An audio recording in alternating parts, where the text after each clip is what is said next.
If you're watching this and you're wondering why I'm wearing sunglasses, is because this fucking bright ass light is really offensive to my eyes. And also, I wanted to flex the fact that I can afford prescription sunglasses. What's up? Welcome to the podcast. If you want to learn what money sounds like, listen to a different fucking podcast. Anyways, what's up, guys? So, as you can tell from if you're watching this on YouTube, is that behind me is the Goon sign because we are considering changing the name of the podcast to Goons, and also I'm a goon. What else can I say? It's my brand. I'm a fucking goon. I am Prince Goon. Haven't made it quite yet to King, but one day I am Prince Goon. And I have signed it. I have been the first one to sign it, and everyone who is going to be a guest on this podcast will be welcome to sign it. Obviously, you don't have to, but I thought it'd be a really cool thing to have. You know, every time someone comes on, we'll get a new signature, a new autograph, whatever. It should be dope. But anyways, I'm doing this week's podcast by myself because, let's face it, I'm lonely. No, everyone else that usually records it with me is unavailable or, doing their own thing, whatever. So it's my turn to do it by myself, baby. And I've only a minute and 20 seconds in, and I'm already running out of things to say. So let's see. And countdown from three. When I get to one, I have to find something to talk about. 3, 2, 1. Euphoria. Okay, Euphoria. Have you guys watched this fucking show? Okay, so it's on HBO. Spoiler alert if you're gonna watch it. Skip ahead to whatever. I don't know when I'm gonna stop talking about Euphoria. Just skip forward. Anyways, so Euphoria is a new HBO show starring our one and only Zendaya. Pretty sure that's how you say your name correctly. Anyways, and it starts off in one of the darkest pilot episodes in any television show that I've ever seen, and that includes The Walking Dead, Breaking Bad, Game of Thrones. It's extremely dark. It's basically Zendaya's character, whose name is Rue. It goes through her childhood and how she began using drugs. Essentially, her mom was very sick. Her dad took care of her, and whatever drugs her mom was given, she took along with her mom. I think it was either her mom or her dad. I don't know. One of her parents was sick, and they were prescribed with, I don't know, some kind of like opiate. And then Zendaya, as a child, like I think under 10 years old, starts using essentially like opiates. And then it shows her a brief like synopsis of her childhood, and then it gets into her like adolescence. Now she's in high school. Her character is in high school currently, and essentially how much she is like kind of a burnout. She just does a bunch of drugs. She's always high. She's always looking to get into something else, and that's it. That's basically the basic setup. And then the story begins when this male to female transgender girl comes into town. She's like the new girl in the high school, and it really trumps your sort of like typical assumption when it comes to someone who is transgender, someone who is new to a town, especially it's like a small Midwest town. I think it's in like Indiana. I'm not sure. It could be thinking of Stranger Things, but anyways. So this happens where some small town in what I'm assuming is the Midwest. Anyways, and you would expect like, a new girl, she's transgender. What's gonna happen? Who's she gonna like? How is she gonna get bullied and stuff? She's probably gonna be really like timid and shy. But honestly, no, which I think is a good direction that this show is going into, is the fact that Jules, which is that transgender girl, she basically comes and she's extremely confident in herself. She knows who she is, what she's doing, what she wants to do. She's very confident, and she doesn't let anyone give her any shit. So, like, one of the first altercations in the show that shows you like basically what the show is essentially is this guy. His name is John, Zach, Nate. His name is, sorry. I was just going through my head of all basic white male names. Nate, and he is having a party. He looks like a senior. He's a varsity football player. Typical. Your typical. Teen drama kind of like jock type. And so he's having a party, and since she's new in town, she decides to show up. And also, Zendaya's character Rue is at this party. She's tripping hella balls, And as a filmmaker, I had to appreciate. I mean, I call myself a filmmaker. I'm really not. I'm a film enthusiast. I want to be a filmmaker one day. But anyways, and as a film enthusiast, I really had to appreciate one scene where she's already starting to trip balls, and the hallway starts to rotate, kind of like the Inception scene.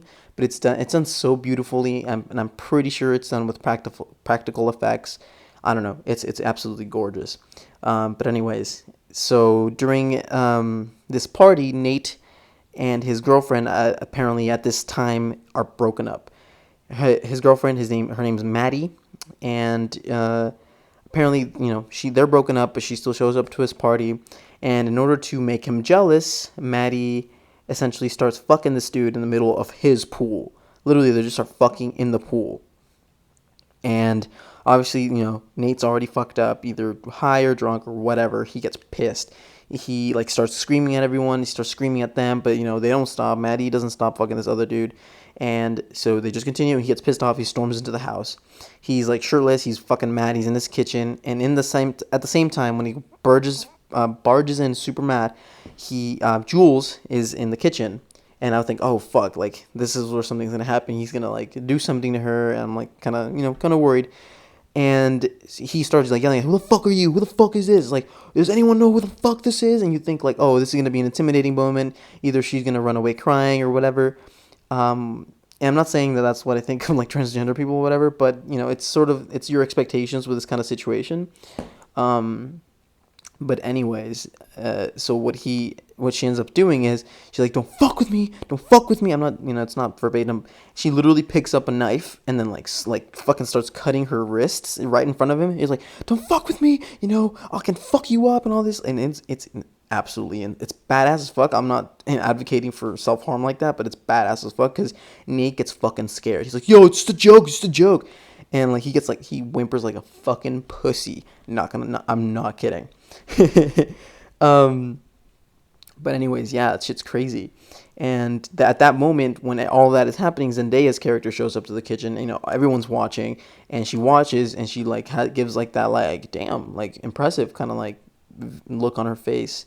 And then they later on they meet, but not before the most like mind-boggling thing happens. And this is a major spoiler. If you're still listening and you're gonna end up watching Euphoria, skip ahead a little bit. If you don't care, just listen to it because this is fucked up. All right.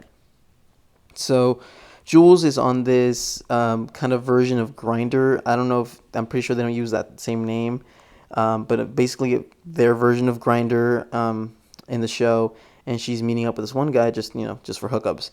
And so it's this very tall, like powerful looking, like a dad character. That's what he looks like. He just emanates that kind of energy. And it's full. They're fully aware. It's not like he's trying to fuck her and he finds out she's transgender. It's fully known that she is. There's no surprise that they just have like sex, and it's kind of like very graphic, and it looks painful on Jules's part. Like it's very hard to watch. It's a very hard to watch scene. But then after that, they're just talking, whatever. She goes home, he goes home. It's like she wasn't like traumatized or anything. It was just it looked weird. I guess the way that her facial expressions, everything else, it just looked weird. But I don't think she considered that like a rape or anything like that. No, it was very intense kind of stuff. Like he was very rough, and so I don't know what else. I don't really remember that. I watched that like 4 weeks ago, but essentially the most mind-boggling part is then she goes home, he goes home, and then you see at the very end of the night, or sorry, end of the party, in the morning, Nate, he goes to get like coffee or whatever, and then comes back to his house. The shot essentially follows him through the house. He opens the door, he walks up the stairs, and as he's reaching the top floor to go to his room or whatever, it goes over a little set of framed pictures, and in that framed picture is his family, and he's one of 2 kids in that family, and the dad is the fucking guy who Jules fucked. The guy who she met at the hotel room, who like roughly fucked her, that's Nate's dad. That's Nate's fucking dad. Dude, holy fucking shit. Maybe it's not a big deal. Maybe people like saw it coming or whatever, but I was blown away when I fucking saw that for the first time. I was like, excuse me, what the fuck? It was insane. But but yeah, it's crazy. And that's the end of the first episode, and you get like mind fucked. And there's a lot more that goes on, a lot more. I just went over the main things that like stuck with me and I like really like mind fucked me. There's been 3 more episodes. There's been a total of 4. Definitely recommend watching it. Don't let I don't know. It has some hard to watch moments, but I feel like it's very important to watch because it's very real. It's not like 13 Reasons Why where it's like the shock factor kind of thing. It's genuinely, it feels raw and it feels real. It doesn't feel like anything's being exaggerated. It feels like it's being realistic about the lives of like, modern teenagers with drug use and, sex and all this stuff, and it's very real. So I feel like it's a very, like I said, real representation of everything that's going on now. So definitely recommend it. But yeah, that was my, I guess, little 8-minute rant. Not even rant, just like a spiel on Euphoria. Another thing that I wanted to talk about is fuck Airbnb. Okay, so maybe it's not really their fault. In this like situation, it's like maybe 40% their fault. Okay. So, anyways, um, as it's well known, I was supposed to take a trip next week. Originally I was supposed to go to New York. That fell through, and then we were supposed to take a road trip up to like San Francisco, Portland, Seattle, and then back down. That fell through. So instead, what we wanted to do as something that we could do all together is like get an Airbnb in like Malibu or like on a beach or whatever to just have a beach day. And we would sleep there, and then we would wake up the next morning and we would be okay, and then head back home, just have like a nice time with all of our friends. So what we saw is there was this one villa in Malibu that was very much affordable. It was only like $86 per person, assuming that 8 people went, and it was booked. It was available for the 2 dates that we were gonna do it. It's gonna be the 23rd and 24th, and so we were looking into booking it and everything, and so we did. Finally, somehow everyone agreed to it. Everyone was like, "Okay, we'll get you the money." I had enough in my account to pay for it. Mubin, shout out Mubin, he helped me with like $160 to make sure I had enough for the booking, and then everyone's gonna pay me later. All right, so everything was fine. So I guess I had seen the rule that okay, like the main booker has to be 25 years old, and I was like, okay, or at least 25 years old. I'm like, okay, well, like I'm not 25, but our friend Patrick is. He's 26, I believe, and so I'm like, okay, bet. So I'm just gonna have him like check us in, and I'll pay with my card, whatever. So turns out I messaged the lady like maybe not even a minute after booking. I guess it's my mistake. I should have done this before booking. I asked her like, hey, we didn't have the chance to have the person who is 25 years at minimum pay for them, but I can have them check us in, have him be the main like booking person, whatever, the main reservation holder. And I was like, okay, we already booked it. Everything was fine. Like Airbnb went through it. We went through, and we got the itinerary sent to everyone. I spent $700 plus dollars plus some other fees, whatever, for like a lot of money. So I was like, okay. And I just wanted to, make sure that everything was okay. I messaged her and she told me, nope, sorry, we follow strict rules. And then everything. I'm like, oh my goodness, are you serious? Like, what do you recommend that I do? She's like, cancel it, please, and cancel it within the hour, and you're gonna get a full refund. They have like the moderate policy where if you cancel within 48 hours, just look at free refund, a full refund. But anyways, I'm like, okay, I'll do it. But she was being really rude. She's like, I'm sorry, like there was no exceptions. Like I'm like, he's gonna be there. What difference does it make? And I'm like, okay, what if like I'll put it under his name, but the thing about him, he has a bank that doesn't like offer like instant deposits or like transfers of money. So the fact that like we couldn't just like Zelle him money, he'll have his account and in his account, and then he could pay for it. Like his bank doesn't offer that. I forgot what bank, but his bank doesn't offer that. So I asked him. I asked her. I'm like, is it okay? His account, his name, his everything. It's just with my card. Like I didn't think it would make a difference. That It was wherever the money came from, right? What difference does it make what bank account that it came from, right? So I'm like, okay, that's fine. Can we just do that? And she's like, nope, sorry, please cancel. I'm like, oh fuck, all right. So I canceled it, and then I go into their like refund policy and realize that it takes them 15 fucking days to give me back my funds. 15 fucking days when it took them not even 15 fucking seconds to remove it on my account. And so I immediately called like customer service. I'm like, it has been a miscommunication. The host has asked us to cancel the reservation, and I didn't even do it. Not even 30 minutes after I had booked. Like it had been not that long. And is it really gonna take 15 days to get my money back? Because first of all, it was a lot of money, and the $160 were not even mine. They're Mubin's, and now that we had to cancel, and I don't have the money back to rebook it using Patrick's account and Patrick's bank card, we're probably gonna lose that spot. And I'm pretty sure we did. I haven't checked, but I'm pretty sure we did by now. So yes, and so I called Airbnb like customer service, and I'm like, is it really gonna take 15 days? And so they're like, oh, I'm so sorry. We're so sorry about this. Like, it's maybe miscommunication and everything. And they told me, oh, we will make sure to expedite your process. We'll to help you as much as we can. So they released my money back to my bank. Okay, so I'm like, okay, and then so the lady who was helping me, she's like, okay, check your bank account, like go in, check your balance. The money was still missing. So I'm like, well, okay, the money is not there. I keep refreshing, I keep closing the app and then reopening it. My money's still not there. She's like, okay, well then you might want to talk to your bank because we have released it. Everything's done from our end. Call your bank and ask them on the status on when you're gonna get your refund. So I'm like, okay. So I called my bank. My bank was like, nope, that's bullshit. They just told you that to get you off the line because as soon as they release it, we are not legally allowed to hold any money. So as soon as they would have released it, it would have been deposited immediately back into your account. So it's bullshit. So they just told me that to get me off the line. So I'm like, okay, I'm extremely upset, but it was really late, so I just went to sleep. In the morning, I checked my bank account, still not there. I called my bank again. I was gonna say, hi. So is there any updates? And then again, no, nothing. And there's nothing even coming up on their end in terms of my account having any refunds processed. So I called the Airbnb customer service again, and I told them what they told me, that if the money would have been released, it would have been in my account by now. And they're like, oh, they're just making all this like excuses. Oh, it's a release, but now banks take up to 5 days to process that. And I'm like, oh my god. So then why were someone else telling me to check my account when they knew that I wasn't gonna be instant? The fact that it was gonna take up to 5 days. So now I have to wait like 4 days now for that money to be in my account. We're definitely gonna lose the spot.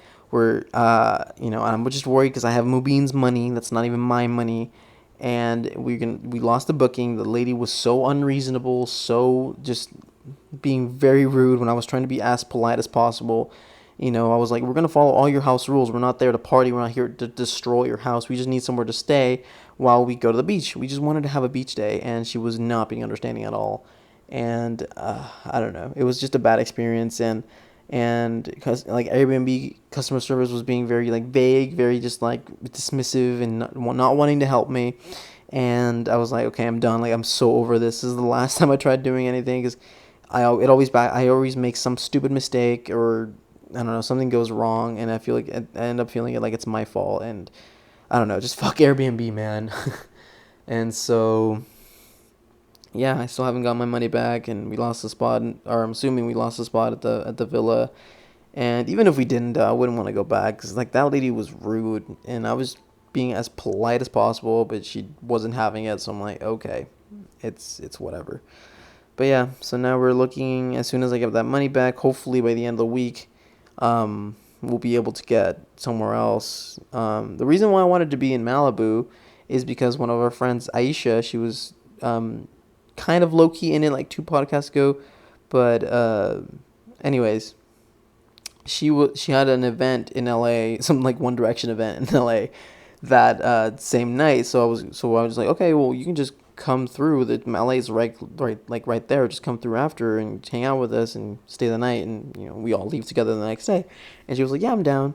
And so that's what it was. And everyone like, and I felt so bad, dude. I felt insanely bad because everyone was so excited. Once I said like, oh, it's booked, everything's fine, like everyone was excited because we were gonna have like a legitimately fun time in a Malibu villa. Everything. Everyone was getting so excited, and the fact that it came crashing down it made me feel so guilty. I felt like it was my bad, like it was my mistake. I should have contacted the host earlier, but it's whatever. So now that's done. So yeah. So hopefully we'll get to do something else. Hopefully we'll get to do something else instead, because it really sucks that over like a small technicality where we won't be able to stay, and now I have to wait for my money. Money's being held. I'm so pissed off, man. I don't know. It was really fucking annoying. But, I kind of just got over it. Today I went to work, hung out with Flaunt, whatever. It's fine. Like, I don't know. And I came home and I'm just chilling. I realized we weren't gonna have Tarek probably wasn't gonna come over this week because Tall's not here. He really only comes over when she's here. So I figured, okay, I'm gonna have to do one by myself. And then I had the idea, a lot of podcasts have like either their name or like a sort of logo in the background as they're filming it. And I'm like, why don't we just do that? And since we've been thinking about changing the name from the Bloody Podcast to Goons, not quite sure yet, but still Goon is my brand. So I feel like I'm gonna keep that either way, even if we change it or not, and still have everyone sign in when they come on together. I feel like that's a really cool thing to have. I'm gonna have this, I hopefully full, somewhere down the line, and I feel like that'd be a really cool thing to have, just for memories. I don't know. Obviously, I'm not gonna do this forever, but it'll be a cool memory to have like way in the future that I did this and it made an impact on some people. It's really cool. But yeah, sorry. I hate to be someone that complains really, but that was really what this week has been, and it's only Tuesday. Oh man, but yeah, everything else is fine. I haven't had any other big deals. Like everything's chilling at work. I'm chilling. Tar cooked it up with some fucking discounted protein powder because guess what? I'm fucking big. Oh man, last week, Mubin and Evan and I, if you guys remember Evan, he used to be our friend. The whole story behind that, it's fine. We're chilling. It's whatever. Anyways, Evan had been talking like a lot of shit to Mubin about basketball. Mubin has been a basketball fiend since he was like 8 years old. He's been a huge fan. He's been a huge Lakers fan ever since. And recently the Raptors had won, so he was talking a bunch of shit, saying like Kawhi Leonard is better than Kobe Bryant.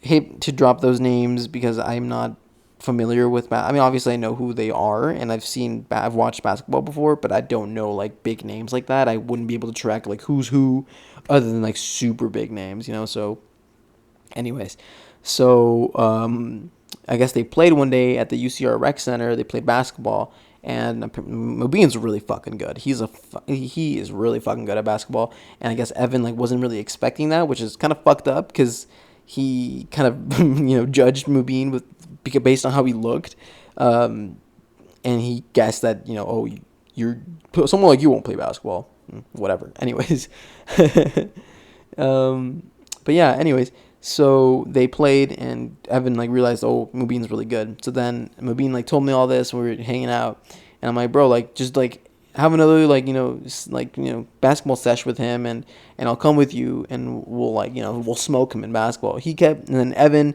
kept fucking like flaking on everything. It was just funny. And then we finally played last week, and we're playing with these other like two dudes or three, four. Fuck, I don't know, but like some other dudes.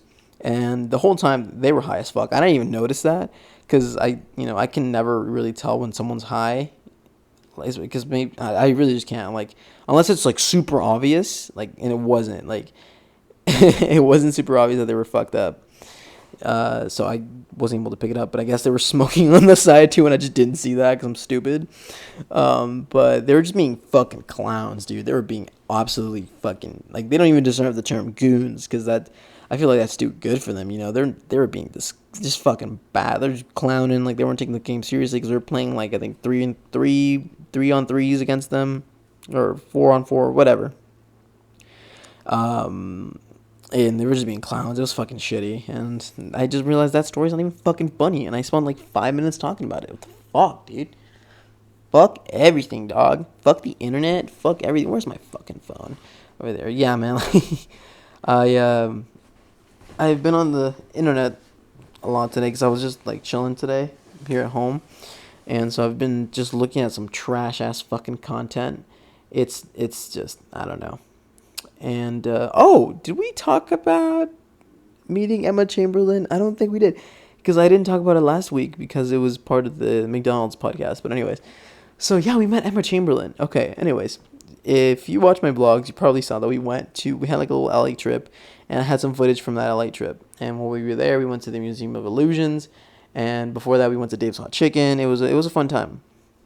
But after the Museum of Illusions, Tala had to go back home because the day after was her graduation party, which you saw footage from if you watched the vlog, because that was the pool game. Haha. But anyways, um, so we had taken two cars, my car and Tala's car, and Alondra and Patrick wanted to, like smoke. That was awful lighter sounds. I'm sorry, but they wanted to smoke. And Tala, like, she had to drive, so wasn't down, and she had to. She decided just to drive with Aisha and Tariq, and they went straight back home, drop off Aisha, and then drop off Tariq, and then we would reconvene at her house and leave all together to go to her party. And so I wanted to get coffee. I was with David, Patrick, and Alondra. We wanted to get coffee, and we were basically in Hollywood, so we went on the Phil's Coffee in Sunset. And they Patrick and Alondra were smoking in the back, and they had some strong ass fucking weed, some motherfucking strong ass weed. Let me tell you, because like as soon as they opened the little container, that shit's like smelled so pungent. I don't even know how else to describe it, but fucking pungent. Um, but dude, it was fucking insane. It was loud. It was fucking screaming. But anyways, so me just driving, not smoking or anything, I got high, just like a contact high from the smoking in the back of my car with all the windows open. And so I parked next to the Phil's Coffee. We walked in, and I'm low-key kind of faded. Alondra and Patrick are zooted. They're fucking high. They're faded as fuck. And we walk in, and then Alondra looks at me. She's like, "What the fuck? Is that Emma Chamberlain?" And I thought she was just high. And I look over, and it's fucking Emma Chamberlain. And I'm like, what the fuck? What are the odds? I mean, the odds are pretty great because she loves Phil's Coffee and she lives in LA. But fuck, I would have never expected to meet her, like, at all. Like, not just specifically in a Phil's Coffee, but just meet her at all. And then so I took a disposable picture for her. I put her on my story. And that shit blew up on Twitter, blew up on Instagram. Like, holy shit. It was fucking insane. And it was really cool. She's really nice. Her and Alondra had like a 30-minute, or at least it felt like a 30-minute conversation. And it felt like they had been friends for fucking ever. It was so random, so crazy. And also, I do recommend Phil's Coffee. I know I am no one to say that because they already have a positive reputation. But Phil's Coffee fucks. They have a mint mojito. That shit was fucking delicious. So I do recommend it if you like coffee. Yeah. Oh, and before we go, because I have like a minute left, I do coffee, like a little like coffee and tea, like foodie stories on my Instagram. I have a little highlight that says coffee/tea. I know it's not a big deal, but anyways, I want to go around basically everywhere at like, little coffee shops here and there, and try their cold brew, try their lattes, try their teas, everything essentially, and like give them like a little rating. And I usually put like the name of the coffee shop, the city, and then the rating, like out of 10. I'm like, oh, sorry, name of the coffee shop. No, sorry, no, okay, I'm so stupid. Name of the coffee shop, my drink, the city, and then the rating. Yeah, but check that out. Follow me on Instagram at @thebloody_moron if you don't already. I'm pretty sure if you listen to this, you do. But yeah, if you're interested in seeing that kind of lit ass content, follow me. But yeah, all right. It's been 29 minutes. I have nothing else to fucking talk about. Let me know if you guys think this is a good idea. I thought it was really cool. Chas thought it was really cool. But yeah. All right. Peace out. I will catch you next week. Hopefully with a guest so they can sign this. They can be the second signature. But yeah. Peace out, everyone. And we'll catch you next week. Ha ha ha ha. Vibes. Okay. Bye.